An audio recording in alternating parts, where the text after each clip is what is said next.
நீங்கள் அமர்ந்திருந்து நானே தேவன் என்று அறிந்து கொள்ளுங்கள். நம்முடைய பிரச்சனைகள் வேலையில், கஷ்டங்கள் வேலையில் நம்மால் அமர்ந்திருக்க முடியவில்லை.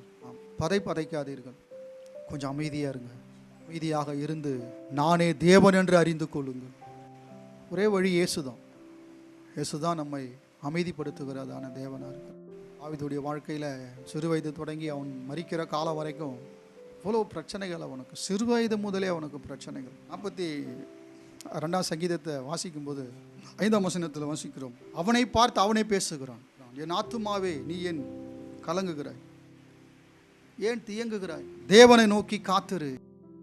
தேவ மனிதர்கள் இப்படிப்பட்டவர்கள். அவங்கள தட்டி தூக்குறதுக்கு வேற யாரும் தேவையில்லை. அவங்களுக்குள்ளே ஒரு எனர்ஜியை கர்த்தர் வச்சிருக்கிறார் கொண்டு வந்து. தேவனை நோக்கி காத்திரு, அவர் சமூகத்து ரட்சிப்பின் நிமித்தம் நான் இன்னும் அவரை துதிப்பேன். அவர் சமூகத்தில் எனக்கு ரட்சிப்பு இருக்கிறது, எனக்கு விடுதலை இருக்கிறது, எனவே நான் இன்னும் அவரை துதிப்பேன்.